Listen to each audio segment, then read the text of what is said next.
Tabarĩra ĩno nĩ ya kwĩrorerwo nĩ mũndũ wothe. In a better way, in Jesus' name. Amen. Amen. My name is Evangelist Kibali. Nimeokoka. Yesu ni Bwana. I'm here with the blessings of my father, Apostle T, who will be joining us in a few. Na ninajua tutabarikiwa sisi wote. Amen. Ni upige makofi ama ukae nayo. Yeah. Amen. Mungu amekuwa mwaminifu. Nimekuja na mke wangu. La Sunday hakuwa, lakini leo yuko. Alikuwa Miriliki Girls. Amen. So wave to the church. Nakuja na yeye. Amen. Na kama tunahubiri bado tunafanya kazi. Mungu ametupea watoto wawili. Amen. Ndio maana leo ni Father's Day na ninaheshimika kuwa baba. Amen. So all the fathers, inua mkono if you are a father. All fathers, inua mkono juu. Hey, we need special prayers. We need fathers in church. If you are a father, inua mkono juu. All the mothers and the sisters, appreciate the fathers wenye wako hapa. Tell them happy Father's Day. Also to our father, Bishop Dr. Anthony Ngaroya. You appreciate in a better way. He's a father. And in a few, we will be seeing what is the importance of a father. Amen. Leo kama we ni mama, shida yako. Kesi yetu leo ni ya wazee. Amen. Because we'll be able to understand why men are not here in church. We will be able to understand why most of them, they have neglected their place. But after today, watachukua their places in Jesus' name. Hallelujah. Nikiwa nimeketi pale, one, I can tell in the spirit watu walienda kwa maombi. Ni ukweli ama ni uongo? There is something that will shift in the atmosphere. And I can tell watu wameanza kuomba. Ama najiongelesha? Watu wameomba? Friday watu walikuja kesha? Yes? 5 a.m. watu walikuwa hapa? Leo? Kuomba. Appreciate yourself. Wow. So tulichukua hiyo tabia tunakimbia nayo. So wewe mwenye hujakuwa ukiomba, take that place in Jesus' name. The book of Deuteronomy chapter 20 verse 4. The book of Deuteronomy na Kiswahili ni Kumbukumbu la Torati 20 mstari wa 4. Kumbukumbu, sijasema tuketi, tusimame tu. The book of Deuteronomy chapter 20 verse 4, the Bible says, "For the Lord your God is he who goes with you and fight for you against your enemies to give you the victory." The Bible says, "For the Lord your God is he who goes with you to fight for you against your enemies and to give you the victory." Swahili sijui kama umepata. Very fast because of time. "For the Lord your God is he who goes with you to fight for you against your enemies to give you victory." For all the TV stations, thank you Varodhi. The other one, Kikuyu ni ngumu. Kumbukumbu la Torati. Wait, before we go there. One, before we continue the scripture, I want to honor all the media stations that are capturing us live. Varodhi TV and Moroto TV, right? Thank you so much for the opportunity. Those who are watching at home, this is Kingdom Seekers where Jesus dwells. This is a place where you come and your life will never be the same again. We are honored also to have our father, Bishop Dr. Anthony Ngaroya. He's the man that God has graced and has given us as our prophet in this generation. And he's a man who is taking us to the places and the original places that God wants us to be. So thank you for joining. Come on, everybody, appreciate every person watching at home. Your life will never be the same again. Those who are watching us in the diaspora, thank you for tuning in. And I know your life will never be the same again. Thank you for sacrificing and putting your network or your Wi-Fi or your bundles on so that you can join us here in Ketingela and you be blessed with us. Thank you so much. I appreciate the diaspora people and the diaspora media in Jesus' name. The book of Deuteronomy 20. Kumbukumbu la Torati 20 na mstari. Kwa maana Bwana Mungu wenu ndiye awaandamaye kwenda kuwapigania juu ya adui zenu. Yes. Ili kuwaokoa ninyi. For the Lord God your God is you who goes with you to fight for you against your enemies to give you victory. Nimekuja kukwambia kwamba Mungu anakuja kupigana hiyo vita yako. Ni useme amina. Nimekuja kukutabiria ya kwamba leo Mungu anakupigania hiyo vita. Maandiko yanasema ya kwamba ataenda mbele yetu na atakuwa na sisi, na ile vita tutapata ushindi. Kama umeketi, simama, inua mikono yako juu kwa Jehova. Nipatie tu strings. Inua tu mikono yako juu kila mtu kabisa juu. Anza kuambia Mungu ni asante kwa siku ya leo. Asante kwa ile vita ambayo unaenda kunipigania na ile ambayo umekuwa ukinipigania. Najua siku ya leo, Sunday ya leo, naenda na ushindi. Sunday ya leo natoka hapa na ushindi. Hapuse vete kamana godeza. Fungua kinywa chako, anza kuzungumza na Jehova.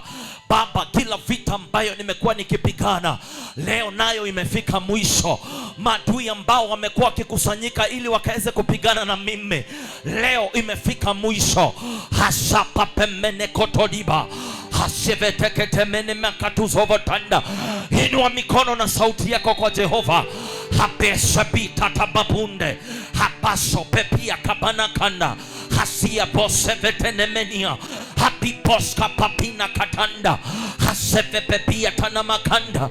Kila vita, kila silaha ambayo imetumwa kinyume na hii kanisa, tunaisambaratisha sasa katika jina la Yesu Kristo. Ambao wanakusanyika ili wakapigane na mtumishi wa Mungu, ambao wanakusanyika ili wakapigane na haya madhabahu, hapeso topipa hapia nakapapepepia tanaka. Inua sauti yako na kinywa chako. Kasirika in the atmosphere. Kasirika in the spirit. Kila vita ambayo inakusanywa, watu ambao wamekusanyika ili wakasambaratishe haya madhabahu, ili wakasambaratishe watumishi wa Mungu, hakapamana katosepepia tunakapesi papamana.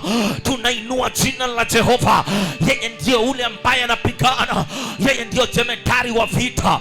Yeye ndiye ambaye anapigana vita zile ambazo tunajua na zile ambazo hatujui.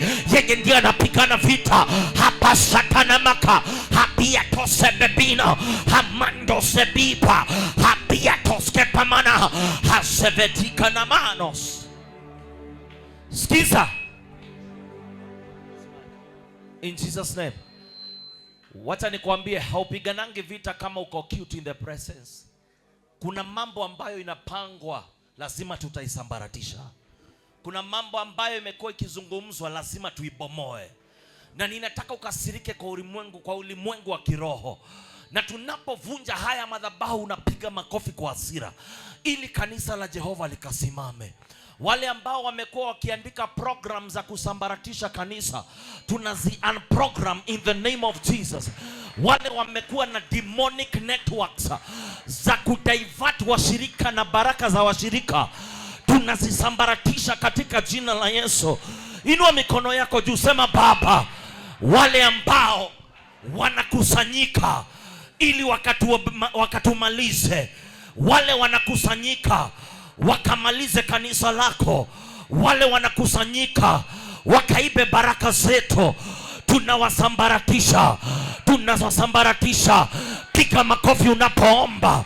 Tunasambaratisha mipango yote ya shetani.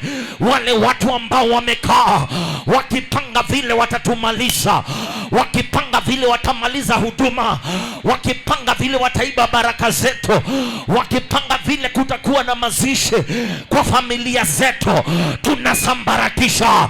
Piga makofi kwa hasira. Tunasambaratisha kila pako sapapanda, every program of the enemy, every plan that they are planning, every program they are sitting to program, we are programming it, we unprogram it. Every networks, every demonic networks, every divisions, every diversion of our blessings, we are papia tapea hasatia papamba. Kiga makofi kwa hasira. Tunasambaratisha mapango yote ya shetani, tunasambaratisha sambaratisha akapia tasanda kila silaha ile ambayo anatuma, kila silaha ambayo ametuma kwa jamii zetu, ambayo ametuma kwa kanisa, ambayo ametuma kwa washirika, ambayo ametuma kwa biashara zetu, tunasambaratisha. Piga makofi ukisema nasambaratisha. Nasambaratisha aina yote ya shetani, kila network anayo habia papa tatakayata. Tunasambaratisha kila maombi kinyume na kanisa, kila maombi kinyume na washirika, kila maombi kinyume na biashara, tunaisambaratisha katika jina la Yesu. Listen, sikiza. Wangapi washaihaidiwa, ahadiwa kitu, ama mtu anakuambia nitakufanyia kitu fulani, ile siku inaenda kufanyika kitu inatendeka upati? Kunao watu yani unajua hii biashara inaenda kuiva, ikifika tu ile wakati kitu inatendeka.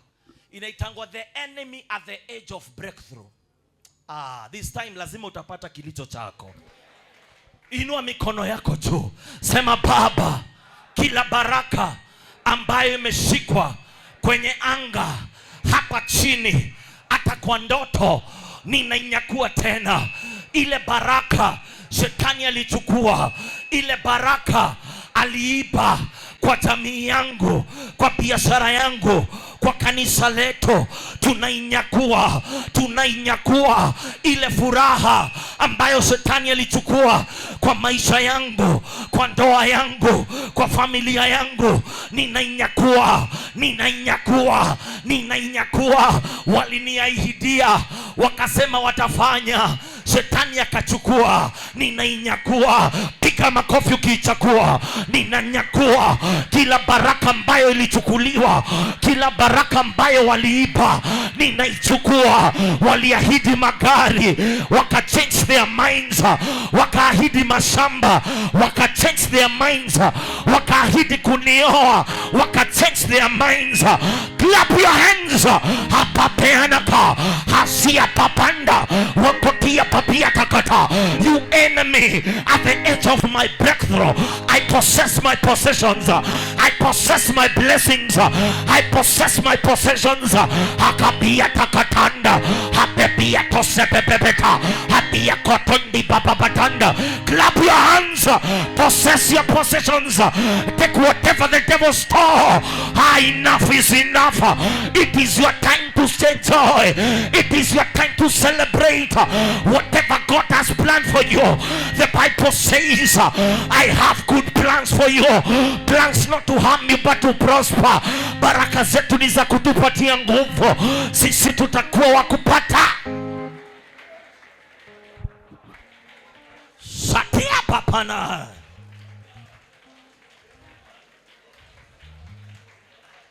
In the name of Jesus. Inua mkono, sema nitapokea, napokea baraka zangu.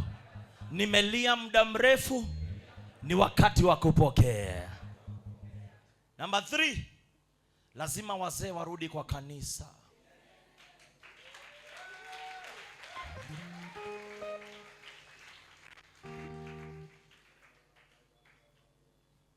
Lazima wazee warudi kwa kanisa. Nilienda kanisa Kabete, wanalipa wazee wakuje kwa service. Nilikuwa Moranga, the same way, wanalipa wazee wakuje kwa service. Why? Because the devil, nitakuwa nikiongea kuhusu hiyo, akitampa na identity ya mzee, familia inapotea. Why? Because kuna ile responsibility Mungu amepatia mzee kwamba yeye ndio priest wa nyumba. Na anajua akigonga mzee familia imesambaratika. That's why ukienda hata majela, wazee ndio wamejaa huko. Ukienda Madhare, wazee ndio wamejaa huko. Ukienda Kenyatta Hospital, the bigger number, wazee ndio wamejaa kule. Now we are calling back to the church. We are calling men to their functionality. We are calling men to their place in our families. Inua mikono yako juu, sema Baba, tunaita wazee katika nyumba ya Baba. Tunaombea wazee wote wamepotea kwa pombe, wamepotea kwa mpango wa kando, tunawaleta back to the church. Tunawaita kanisani tena. Wazee hawatapotea, wazee hawatafungwa, wazee hawatakuwa na wazimu, watakuwa wako sawa. Clap your hands as you pray for men. We claim back all men. Those who are in the prisons, we declare you are coming out of that prison. Those who are in Mathare hospital, we declare you are coming out of that hospital. Those who are in drunkenness, those who are in rehabilitations because of the choices and the alcohol, we call you back to the community. We call you back to your families. We call you back to your place of functionality in the mighty name of Jesus. Clap your hands as you call them. They are coming out of that club. They are coming out of that prison. Men are taking back their positions even in their families. We will not be absent fathers. We will not be isolated. We will not be distorted in our identity. Why? Because we have Jesus. If there is a man to pray, there is a woman to pray, there is a God to answer, there is a God to answer. Clap your hands one more time as we call them back to the church.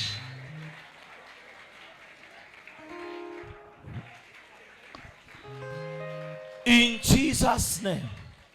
Inua tu mikono. Father, we thank you for this morning. As we hear, as we prepare the way to our Father, I pray, Lord, wacha leo mtu asitoke hapa alivyokuja. Wacha leo mtu atoke hapa na baraka zake. Wacha mtu atoke hapa na ushuhuda ya kwamba Mungu ametenda. Na ni katika jina lake Yesu Kristo tumeomba tukiamini. Chapia Mungu sadaka mzuri ya makofi unapoketi.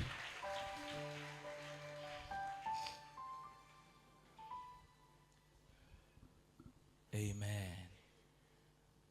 Wangapi walipata ushuhuda as we said kutoka the week tulikuwa lunch hour hadi Sunday, na up to leo Mungu amekufanyia jambo moja tu? If umekuwa hizo lunch hours tulikuwa na Sunday na tukasema hii ni mwezi yetu ya baraka na open divine harvest, ndio? Wangapi Mungu ametendea so far? Haya, tuko na testimonies. Mungu ametutendea.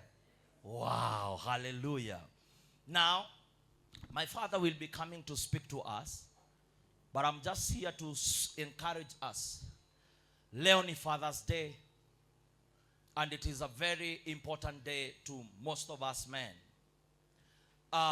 Most men, a man of God alisema juzi, wanaume siku hizi wasikiagwi. No one listens to men. Na only two places a man anasikika, kwa bar na kwa bunge. Why? Because when we come home, no one wants to hear us or to understand us. And most of men wanakaa wako sawa lakini wayuko sawa. Most of men wamekosa kukuja kanisa kwa sababu hawako sawa. Unakuta ya kwamba kuna mambo ilitendeka na mambo alifanya ambayo haikuwa sawa, na hadi kwa sasa kama mama haujaisamehea ule mzee, na unakuta ya kwamba umeishi na machungu kwake. Hata akikuuliza jambo utamjibu na wimbo ya kumkata, ama utamjibu kumwambia kitu ili uweze kumkata. And most of men, they don't see any reason why to come to church. They don't see any reason why they should come and pray together with their family in church. Why? Because they feel they are offended. They feel like they are not important. They feel like they no longer have a voice. And this is what is affecting our families. Kama wewe ni mwanaume nasema ukweli, inua mkono juu. Oh, so nasema ukweli. Simuni encourage, sema au. Leo ni siku yetu, amen. And we sat down and realized most of men are looking well, but they are hurting inside. Why? Because when you go to your workplace, kuna pressure za kila siku. Manager, targets, vitu ambazo umewekewa uweze kufanya. And sometimes you come back home with a lot of pressure, with a lot of discouragement, and you feel like nothing is working in your life. And sometimes because you come home, when you have pressure, your wife can be saying something in a simple way, but utareact towards it. Why? Because during the day there was pressure. And now you have come home, there is another pressure. And you come to realize the number of men, by the way, Bishop, gafete, mare uraga o mudenya. Lo kabete na kabete na agige. Every day gutiraga muthuri ure uraga. Na githurai. Why? Because there is a lot of pressure. Go to Committee Prison, 3,000, industrial area, 3,500 inmates. Go to Inda, go to Committee to go. All these places are full of men. Why? Because some of the choices we make as men, we make them out of pressure. We make them out of trying to fit in a certain category and to be the man that everyone, your wife, the community expects you to be. And this has made us to be fake people because we are putting suits and go to steal from people outside. Why? Because there is a lot of pressure. There is a lot of pressure happening there.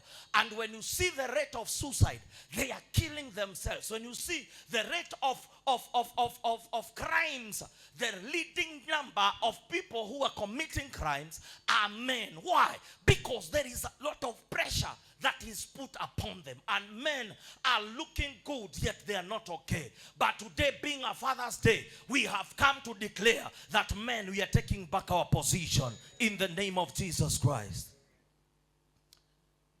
There are few things I'm going to teach. I'm not preaching, so I'm teaching.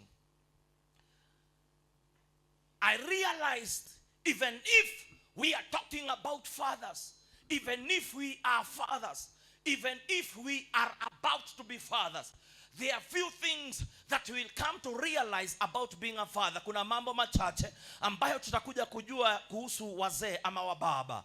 And nilikuja kurealize there are few types of fathers. Kuna aina chache za fathers na ni wababa. Wababa. Haita sound vibaya. Ni wababa. Kuna aina chache za wazee ama wababa. And number one, we have the absent father. Tuko na wale wazee ambao hawako. We have absent fathers. And this is what is causing us to raise people, to raise children that are imbalanced, to raise children that are beginning to do crimes when they are young, to raise children that are 15 years, but they cannot be able to be stable. That's why a 15-year-old man can come na kuambia, pastor, mimi nataka kujiua. Unamuuliza kwa nini? Juu sijanunulio kiatu inaitangwa Air Max. Unashindwa huyu kitoto, kirato. Unataka kujiua juu ya kiatu. Why? Because we are raising children who are imbalanced. Why? Because we are having fathers who are absent. Let me tell you the truth. Even if you are a pastor or you are a deadbeat, baba ambaye angaliangi watoto wake, and if you are a pastor and you are busy preaching and you don't have time for your children, and you are a father mwenye ulipeana mimba na mtoto akazaliwa na ukakataa kumwangalia, all of you, the effects are the same. Absent fathers. Ukiongea na mtoto wa pastor PKs wengi anakuambianga, mi baba yangu ni Bible tu. Ukiongea na ule mwenye baba yake aliendanga, baba yetu alituachanga tukiwa wadogo. So we are having absent fathers. And this is the thing that is affecting my generation. I preach in high schools. And sometimes you talk to them, anakuambia, Buddha, we ongea na mzae alafu niongeleshe. Why? Because the father is absent. I saw another girl, aliambiwa kwa CBC, draw your father's image.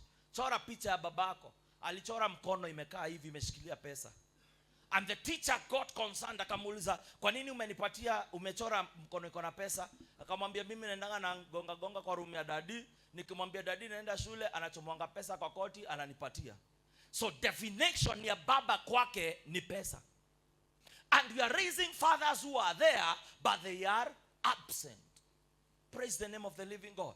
So we are raising people who are imbalanced. I saw few women writing today in the Facebook, Happy Father's Day to me. You can never replace the place of a father. Nyamaza hivyo ndio isijulikane ni wewe. Hata kama alikuachanisha, you can never replace the place of a father. I've seen that nonsense. Happy Father's Day to me. Nimewalea peke yangu. You will never. Everyone. We are having absent fathers. And let me tell you, kama ushaipatia kadem mimba na huko ukakaachanisha, maisha yako iko na laana. Go, hata kama ulifanya hizo mistakes, tafuta huyo mtoto na umbariki huyo mtoto. That baby is a result of the choices that you made. Hakujitakia yeye kukua hapo. Hiyo ni matunda yenye nyinyi mlienda kupandilia. You cannot make that baby to suffer. and you made that choice to sleep with that woman. So we are having absent fathers, and this thing is killing our generation. Maoge, ukienda kwa mashule, zile vitu tunasikia. Babangu akuage. Jana with my wife, tumetoka kesha. Tukaamshwa asubuhi na simu. Tunaambiwa, sir, please talk to our daughter. Mzee aliatanisha mtoto, mama anang'ang'ana na mtoto peke yake, na huyu mtoto Kenya alituambia tulishtuka. Alituambia, pasi, ambia babangu tu anipe 30 minutes. Nikae naye tuongee. 30 minutes. Hataki kitu ingine. Babangu tukae naye tuongee. We are having absent fathers, and as men we need to work on that so that we can create time and be present in our time. Amen. Amen. Whatever we are sowing now to our children is what we will reap. The kind of system we are introducing to them, it is the kind of the system that they will have. Can I shock you? When tuko na watoto wetu wa wasichana, wale wako na watoto, huyo mtoto wako wa msichana unaanza kumfunza kuwa mama akiwa mdogo.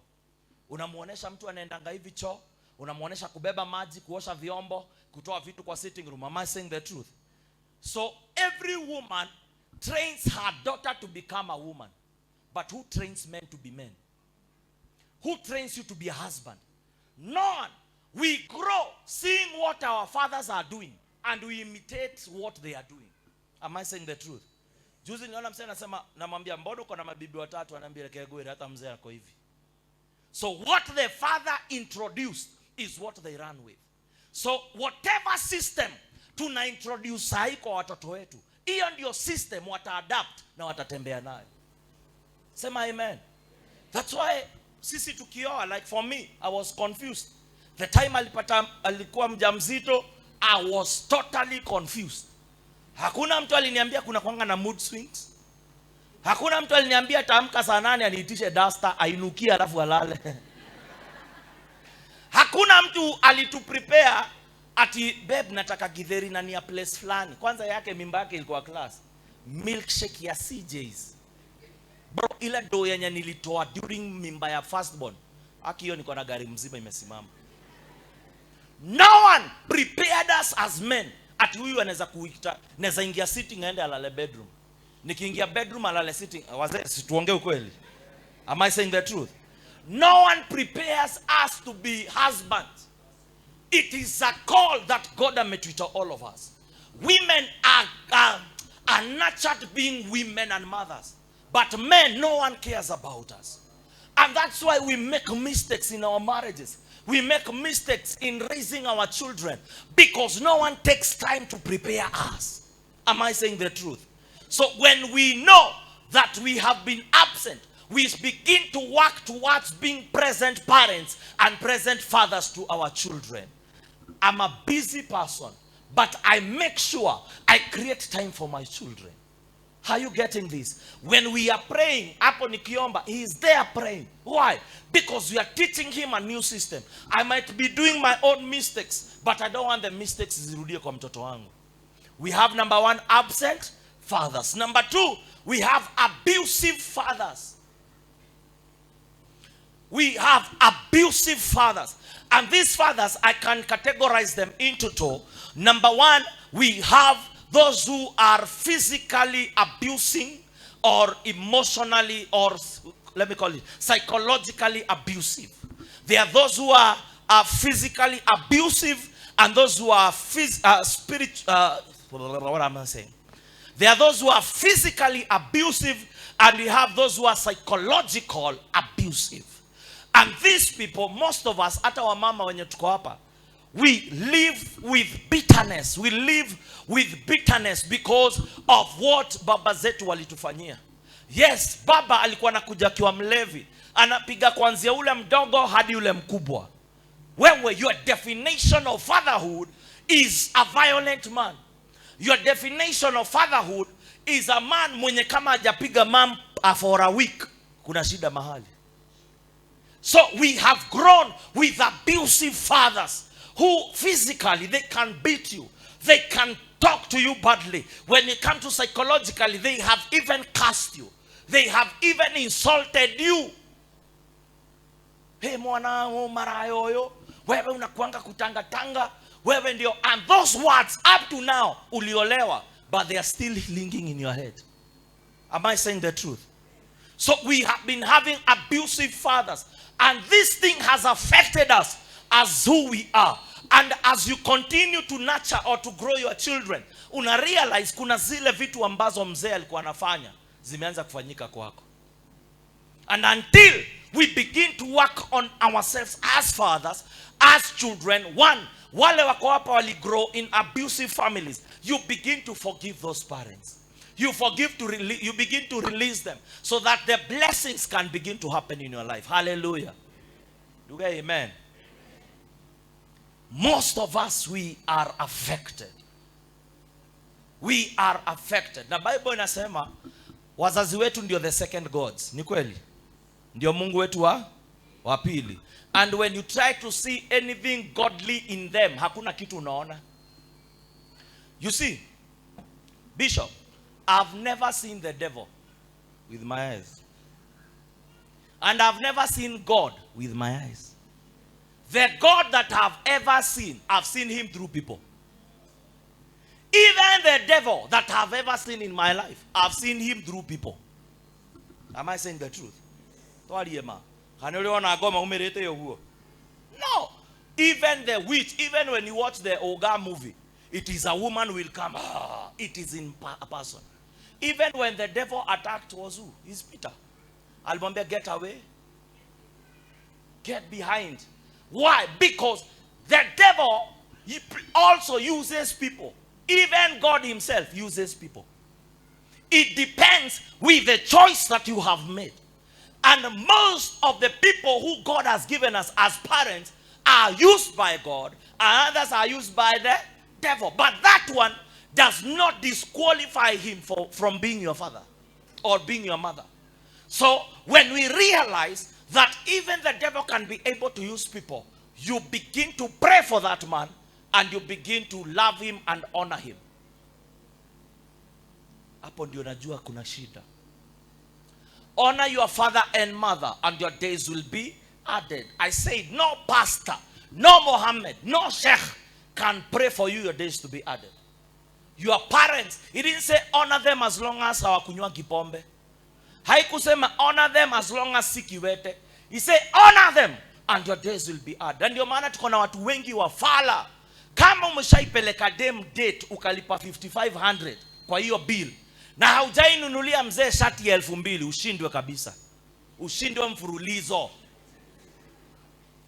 If unaweza tumia huyo mdem credit na madhea na kutumianga please call me akiwa amekaa home na hujawahi mnunulia, shindwe mfululizo. No. Huwezi kuwa unabamba kadem ka figure 3 na katakuacha kama tabia mbaya, na ule mama alikuzaa huwezi mkuwa wa baraka kwake. Piga makofi juu pastor anakuambia wewe. Are you understanding this? We need to honor them. Time ya graduation, Bishop. Kuna kasichana kalichomekea Kiambaa time ya elections. Na mama yake alichomeka uso ikakuja one side, so anaona na macho kanusu na mdomo iko side.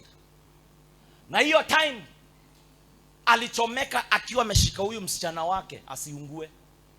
Baba akachomekea hapo kwa hiyo kanisa na speaker akaisha. Watu wakachomeka Akiambaa. But this mom alisurvive, lakini amechomeka, mtoto hakuguzwa. Msichana akakuwa mzima, mama akapona hosi, akaenda akalipa akauza zile title deed mzee aliacha ndio msichana asome St. Paul's University. Siku ya graduation, msichana aliona ni aibu sana juu kalikuwa kasichana kasupuka amejibeba kako sawa. Kakaona ni aibu kuleta mama amechomeka kwa graduation. Kakaenda kakatafuta mama anakaa vizuri, anaendesha gari kubwa na mzee mzuri. Time ya graduation alikuja nao. Bahati mzuri ama mbaya, anko akasikia na graduate. Alienda akachukua mama yake wakuja graduation ya mtoto wake Grace. So watu wakiitwa wanaenda napigwa picha na mzazi amevaa hiyo kinguo, kulikuwa kumewekwa ma screen kubwa. So the mama alikuja akakaa pale nyuma amejifunika na kakitambaa juu venye amechomeka. When the lady aliitwa apigwe picha, alitokea na mama mzuri na baba mzuri. Mamake akaona akizumiwa kwa screen, akasikia vibaya. Aka walk towards the congregation, akakuja akasimama penye alikuwa anapigwa, msichana akashtuka kwanza. Akamwambia, nini waonoha? Nini waona itare wake yene? Nilichomeka nikikufunika ndio usikue hivi, ukue hivi. Babako alikufa na the only thing alirusha nje isichomeke ni title deed. Na ndizo nilienda nikauza upate school fees usome ukue wewe mwenye uko leo. The mom talked and everyone was worried nini inaendelea. And after she talked, she fell down, and that's how mama alikufa. Why? Because of that pain and that issue that happened. Honor them. It didn't say if they are okay. Hata kama kona HIV, honor that woman. Hata kama ni kiwete, honor that woman. Honor that man. Huyo mzee analewanga, anaongeleleanga kwa kijiji, analala kwa mtaro. Honor that man. Am I saying the truth? Honor them, because these are the people who are carrying our blessings. Sai tunazikwa na wazazi wetu, badala ya sisi tuzike wazazi wetu, because our lives is shortened. Honor them. I know they are abusive. I know they have hurt. I know even venye mama alijua ako mjamzito, alimwambia aende na huko, alimpatia do ya kuabort. Najua huyo mzee alikumolest, alikuhurt, but you need to honor them. It is the hardest thing, but when you love them and honor them, you will live long and for long. Abusive. Number 3, we have present parents. We have present parents or present fathers. And what does a present father do? What does a present father do to the family? Number 1, he gives his family acceptance. Anafanyanga familia yake kukua ya kukubalika. Ulifanya kazi mzuri. Thank you. Ali make sure ameka Kiswahili kando na Kizungu kando. He gives an acceptance. What do I mean by acceptance? Kuna vitu ambazo baba akiwa amesimama azungumze juu ya familia yake inakubalika. Kuna venye tukiwa high school, mtu angekuja akuchape, namwambia nitaleta baba yangu. Ama unasikiaga, wewe unajua baba yangu ni nani wewe? So that title of unajua baba yangu ni nani, it gives that person an acceptance, kukubalika. So when you are a father, your number 1 responsibility, according to my thinking, 1 is to provide, 2 to offer security, and to make your family accepted, or they feel accepted to people. Bwana Yesu asifiwe. Number 2, approval. Mimi ni mtoto wa doc. Mimi ni mtoto wa honorable so and so. So unakuta kuna approval unapata, ama kuna approval unapatia familia yako, since you have taken your responsibility as a priest in that family. Number 3, affirmation. Watoto wengine wanatakaga tu their personalities. Like for me, what makes me happy? Tell me words.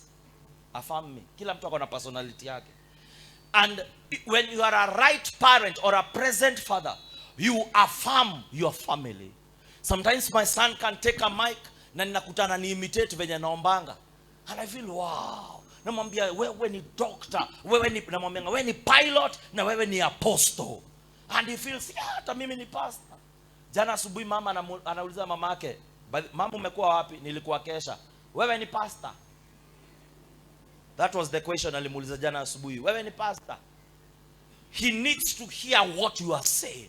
So as a father, you learn to affirm your family, to affirm your children. Make them believe that they can make it in life. Make them believe they can be great people in life. When they see TV and they see the ndege inatokea hapo, anakuambia, Dad, si ni ndege siku moja nitapanda. Anamwambia, yes, this belongs to you. Wewe ni wa hii Taliban ya kuingia mandege. You affirm them and make them believe in themselves and build their capacity.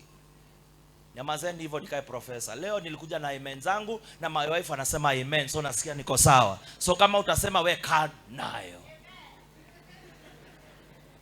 Thank you baby, you are doing good. You're doing good. Things that a father give. Zile vitu ambazo baba anapeana. Number one, anapatia mtoto identity. Unapatia mtoto identity. When you begin to affirm that child, when you begin to affirm that wife, when you begin to affirm that daughter of yours, you are giving them an identity.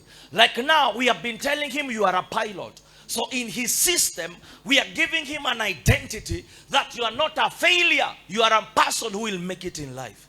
We are not saying you will be a makanga, which is not bad. But we are affirming to him and trying to create that big identity so that anaweza grow towards that area. Are you understanding this? So number one, as a father, you give what? You give what? Number two, you give motivation. You motivate your children. You motivate your wife. Like the kind of business my wife is doing, I have no idea ya venye inafanyangwa. Sometimes ataniita niambie, unaona hii graph ikienda juu, hizi ni pesa zinaingia, hii kienda chini, hii ni kumaanisha sijui inaingia, sijui forex. Anakwambia hata kama sijui hiyo green ikienda juu, sijui kitu yoyote. But when I'm listening and I'm telling her it's going to work, you are motivating her. You are motivating your son. You are motivating the people you are having around you in the ministry. You are motivating them. And they grow as people who have confidence in what they are doing in life. So as a father, learn to motivate the people around you. Your children, your wife. Hata kama anauza kibanda skuma, mwambie one day, wewe ndio utakuwa na skuma zinauzwa America, imported skumas. Are you getting this? You motivate them. Hata kama yeye ni hoka, mwambie baby wewe si hoka. Wewe unakuanga na inama inuka mall. Amen. Because they are not what people are saying. They are what you are trying to build in their lives. So when you motivate them, as a man, our responsibility is to motivate those people. Your wife, your children, everyone around you. Be an impactful person. Motivate them. Number three, you give them permission to succeed. When I say, my wife, you shall prosper. My son, you shall prosper. You shall grow, favored by God and favored by men. And because I have that authority as a priest, I give them password, or I give them permission to succeed in whatever they are doing in their lives. Mwadha ni rogo osho. Kuna mzee hata ujai patia mama baraka. Leo muite mwambie piga magoti hapa chini. Na nena baraka kwa maisha yako na ikuwe sawa in Jesus name. Nyamaza hivyo. We need to know our places, even as women, other women. Learn to esteem that man. The Bible says, it says what? Inasemanga, beta mtu amelala juu ya mabati kuliko kukaa kwa nyumba ya mama ambaye anakutoa wazimu na makelele. Inasemanga what? They may say, did you what with a quarrelsome woman? Isemeni. In short inasemanga, beta mimi nilale juu ya nyumba kuliko kuwa kwa nyumba ya mtu with a squirrel ama quarrelsome woman. Women, nikupe secret, the greatest gift you can give a man is not sex. It is peace of mind. This man ametukana na muhindi kutoka asubuhi hadi jioni. Ameitwa kila kitu na miguu nne. Akikuja home, the biggest therapy utampe ni peace. That's why that house, women build a home. A man can create or can build a house, but women are the ones who build a home. Praise the name of the living God. Jamaa ametukana the whole day. Wacha akikuja hapo apate peace na alale kama mtoto. Sometimes ukiona mzee wako, niliona mama amekuja counseling, pastor nisaidie mzee wangu ngorota kaa generator. Kaambia shukuru Mungu anangorotanga. Ni ile peace anapata kando yako. Najua unaniangalia jitete. Praise the name of the living God. Because that peace, the biggest gift utapatia huyo jamaa ni peace. Are you getting this? Mpatie peace. When he has peace, he will do everything. Yeah? Atakuimbia wimbo yoyote. Amen. Maisha no maya. Hallelujah. Number 4, it gives approval. A father gives approval. That's why mtoto atakuja kwambia, daddy, nilikuwa nataka kwenda birthday. Wewe ndio utampatia ruhusa ya kwenda hiyo birthday. You give approval. Sometimes my wife atavaa nguo, akae kwa kioo, aitoe, avae ingine, avae, akae, and then the baby nakaaje. When I will say hiyo inakaa poa, imematch fiti, now she's okay. You give approval. Are you understanding this? So as men, when we take our place, we give approval, and our lives will never be the same again. Amen. The other one we have said is affirmation. Sawa? Vihibitisho. Amen. So unapeana affirmation. It's good, you affirm them. The other one, sense of security. It gives you sense of security. As you are in that house, that's why hata ukiangalia nyumba nyingi mzee analalanga kwa ile side yenye karibu na mlango. Reason to symbolize that when is security hawa wase. Si ni kweli? Security tosha. Am I saying the truth? Ama nalalanga kwa mogito kwa ukuta. Unalalanga hii side yenye in case kamwizi kakuje, siwe unapiga nduru before mama. No na deal now before afikie mama. Am I saying the truth? So there is security. You offer security to your family. You offer security to your children. You offer security in what they are doing. Why? Because it is your responsibility to offer security. The other one is inheritance, value and counsel. Kuna maandiko bishop inasemanga kuhusiana na urithi. It has gone. Baba mzuri ni yule anaachia watoto wake. Yes? A good father is the man who leaves inheritance to his children and his children's children. Make sure you leave something for your children.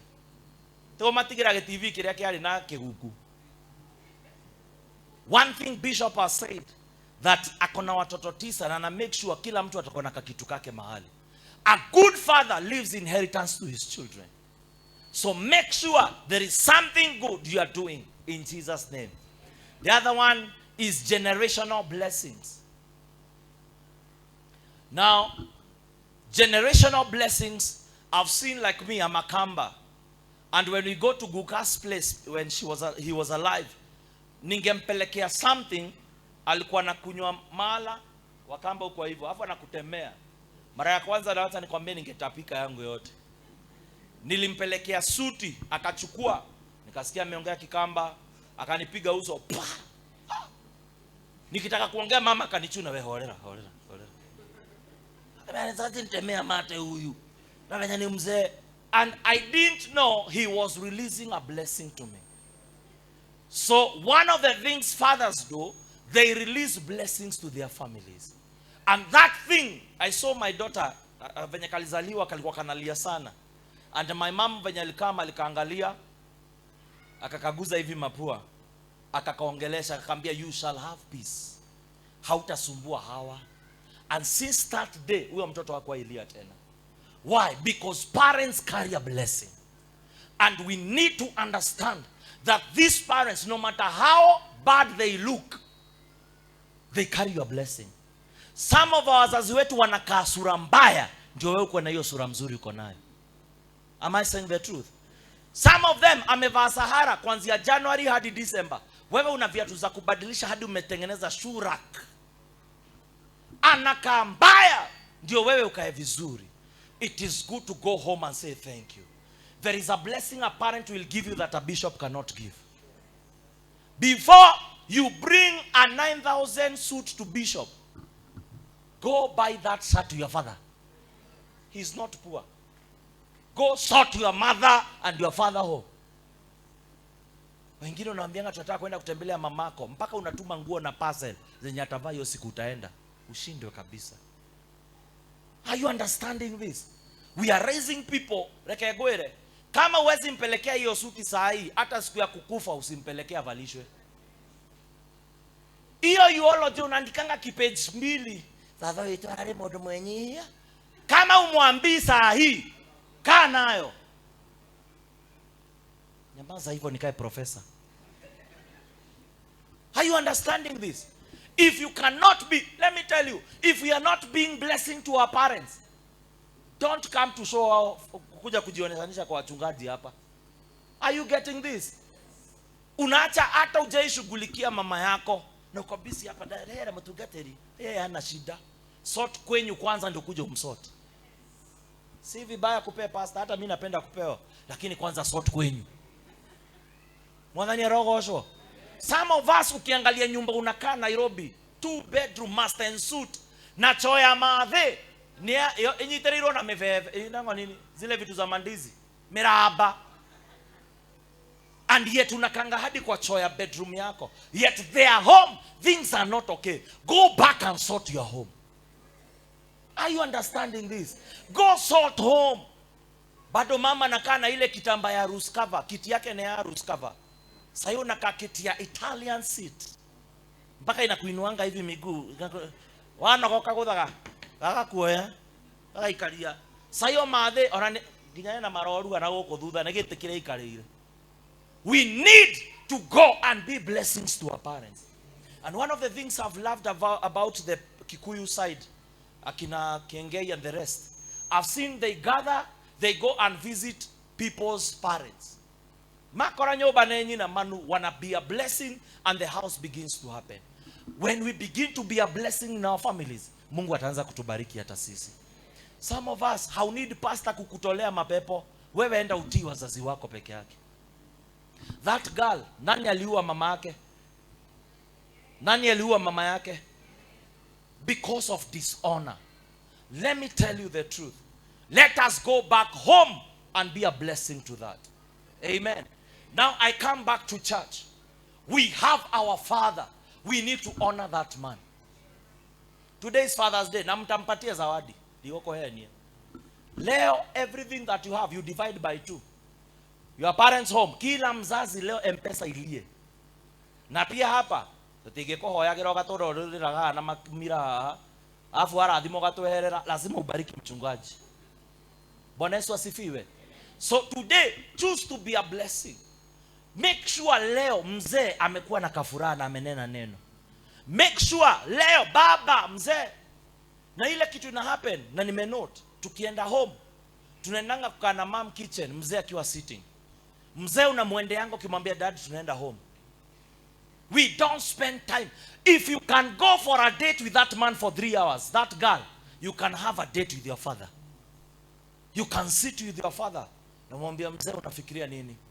Never confuse the silent of a father with him being okay. Sometimes bishop can keep quiet and look at you. You might think he's okay, but he's having a lot of pressure in him. He needs to preach. He needs to build. He needs to raise children. He needs to give them food. There is, if you see your father is silent, don't confuse with him being okay. Sometimes men have too much. Na ndio maana ile siku utavuka line yake, ulimfanyia kitu kadogo, atakulipukia vitu zenye ulifanya hadi ukiwa mdogo. Because he's having too much. Ama mama anakuambia nita makadaru muo huo. Nimemuuliza mambo ya viatu, ile kitu nimeambiwa, dero horo amegoda, dero horo school fees, dero horo rent, dero gotire nairio. This man, that is the pressure that was with him. Women, when you give that man a time to talk to you, or when you talk to him and he speaks to you, and ile pressure inaanza kupungua. Inaanza kupungua. Na huyo mzee anaishi maisha marefu. Ndio thina gukugafete na wagige. Nyumba cia wajeri, nyumba cia nyina ajabi, nyumba za mama Kamau, hakunanga baba. Waliisha. Pressure. Huyo mzee unasemanga anakunyonga pressure. Hebu muite siku moja umuongeleshe. Umwambie babes leo ongea. Na usifungue mdomo, aongee kijiko kwa roho. Dakwira akaria kesho apige soma, dali na pressure anymore. Are you understanding? That's why when you go in a club, manyuaga johi na wanaliliana kama wazee. Nikegwira mutumia wako, biashara si yako. Na wanaliliananga kwa klabu. Why? Because amepata mahali pa kutoa ile pressure. Akienda kwa prostitute, even biblical, when they wanted to know secrets, they were going to the houses of prostitutes. Prostitutes have mastered, and we are not talking about the good about them, they have mastered the secret of talking to the heart of a man. They have mastered the secret ya kuguza roho ya mzee. And that's why ataenda huko nje, and we are having the rate of watu wako na mpango wa kando imeenda juu. Because mpango wa kando amejua kupatia huyu jamaa time ya kuongea. Amejua kupatia huyu time na kumrespect na kumesteem, na huyo jamaa kitoka kwa hiyo nyumba anatoka akiwa mzee mzito. Am I saying the truth? Leah can tell you a story. Remember the story? That mzee has been in that marriage for many years. And he had a side chick. And because the side chick alikuwa anampatia time, akinunulia main Prado, alikuwa ananunulia huyu Prado. Am I saying the truth? Akimnunulia apartment, anamnunulia huyu ingine. And we wondered, why was he doing this? And we realized this one main hell on earth. But this one, when he comes here, he feels at home in paradise. So what makes this one stay with this one? Ni when they have mastered the art of honoring this man. I'm not saying it is good to go there. Na wanaume kama kuna mpango wa kando, ushinde mfululizo. Amen. Niliwapea ile story ya juzi ya huyo mama. Alirealize mzee ako na mpango wa kando, akaanza kumuombea. Na bishop akamwambia ukienda kulala unapaka huyo mzee anointing oil. Alikuwa anaenda akikuta mzee amelala hapo anampaka mafuta, wewe hautaenda kwa huyo msichana tena. Na ana speak in tongues. Ile siku alienda kwa nyumba ya huyo msichana, akitoa nguo anaanza kuomba tu. Akifungua belt anasikia mdomo shadedeba hasivata abadagadaga atagadaga. Msichana anamuuliza nini? Hatatatatata sijui, haezi ongea. Akienda home anamwambia babe nashikwa na wazimu. Anamwambia si wazimu, ni maombi na kuombeaga. Are you understanding this? So women, tusikue watu wa kupigana na maneno, tukue na watu wa kupigana kwa magoti. Ukirealize mzee yako hivi, ingia kwa magoti. Utaskata kale kasichana kakonde kanono karefu kama inama kako nje, kataanza kutoka na wazimu. Ama wewe ndio mpango wa kando. Are you understanding this? So when we go back and take our places, we'll be able to win. And there are blessings that come with men of God. We learned that last week, that you get your identity. You get the impartation from the man of God. And sometimes they labor, they work every day and night to be a blessing to us. And today, we honor our spiritual father. Appreciate him for being here and being your father. But then, mnalan kitu? Tunajifunza kitu? Wanaume au. Praise the name of the living God. So as we get out of this place, we are taking back our places as men. Responsibility to affirm them, to approve them, to give them security, to provide for them, and to make sure that we leave inheritance to our children. Amen. And even women here, we are going back to take our positions. The last story, Joshua Selman alisema jana, juzi. A woman was a pastor's wife. Na after mzee ame preach on honor, after amehubiri the church, mama alichukua handbag akatoka nje akaenda. Hai. Hata kama wewe ni pastor utashtuka. Wewe ulinekeka. So mama kaenda home, pastor akashtuka lakini akalenga tu aendelee na service. Venye alimaliza the grace alisema hata asipewe maji anaenda home. And when aliendesha gari mbio kwenda home, alikuta viti zimechenchiwa, dining table imetengenezwa, zile sahani za wageni za gold ndio zimewekwa kwa dining table. And pastor akakuwa confused, kwani kuna mwanaume alikuwa anakuja huku before mimi, juu haijawahi happen hivyo miaka mingi. So akaenda akakuta mama amevaa nguo inakaa ya harusi vizuri, akamuuliza, "Are you okay mama? Are you okay?" "I'm good baby, I'm good. Welcome, welcome." Mzee hata akachanganyikiwa, tuko 20 years hujaniambia welcome. So akakaa, akamuonesha, akamuosha mikono, akamwambia, "Hey, see, I normally use my sink." Akamwambia, "No my king, let me wash you today." Hey, mzee akasikia kapresha kanaenda juu. Kajua kuna ngori inaanguka. Hadi akaanza kushuku hiyo chakula kama iko na sumu ama kuna kitu. So akamwekea vizuri, akamserve kwa meza, akamwekea, akamwambia, "Eat my husband." Pressure. Hadi akaanza kupost, in case I go, no, it is my wife. So after akamaliza, after akampe maji, then mama akamuita kwa hiyo kiti yake kubwa ya king. Akaenda kneel down. Akamwambia, now I want to address my prophet. I've realized I've not been honoring you. And this woman has been doing business, but hakuna kitu imekuwa ikifanyika. Na huyu pastor ndiye akiombea watu vitu zinafanyika nje. So when the man was speaking, revelation ilifunguka ikaangukia mama. And that night akapiga magoti akamwambia, my priest, my bishop, I want you to pray for me. And venye alimuombea, that's how business ilifunguka. When she honored, before, kwanza pastors' wives, na pastor, jua, before this man is a man of God, is a man. And is a man full of weaknesses. So when you mix Faoro na Pastor Paul, you will die. Know when is Pastor Paul and when is Paul. Know how to address Samuel and how to address Stampede. Are you understanding that? You will come to realize there is some honor that comes and you begin to prosper in your life. Even as men, pastors, lazima tukue watu wanapenda Mungu. Juzi pastor mwingine ameita altar call, conference ya mapasta. Bibi yake akatokea. Pastor alisema, kama uko na mzee hajaokoka na unataka okoke,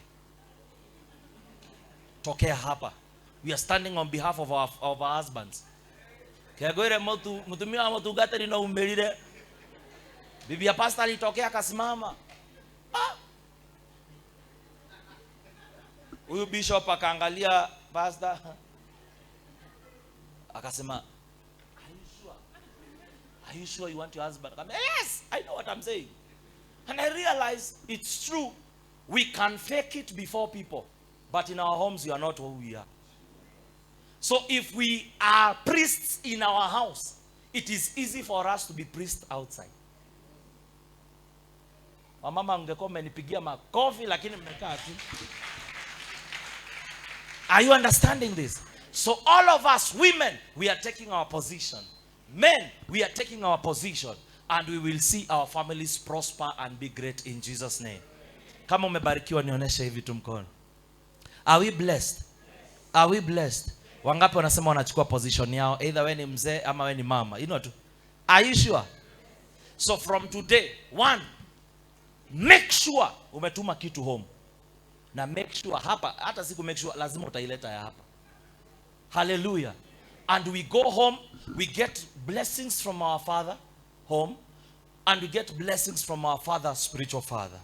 And maybe wewe umekuwa ukibelieve Mungu utapata mtoto, hujaipata mtoto. You are a father. You are what? A father. So you believe in yourself. Amen. Every man here, I celebrate you.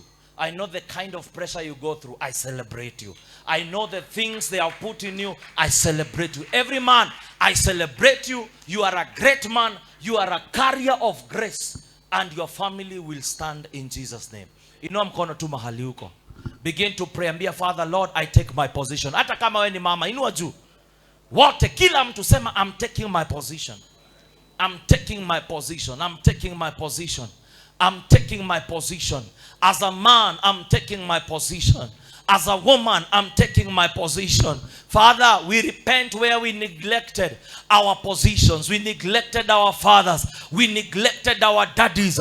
We neglected our spiritual father. We repent, oh God. Stand up on your feet. Habanako sevena, give us strength.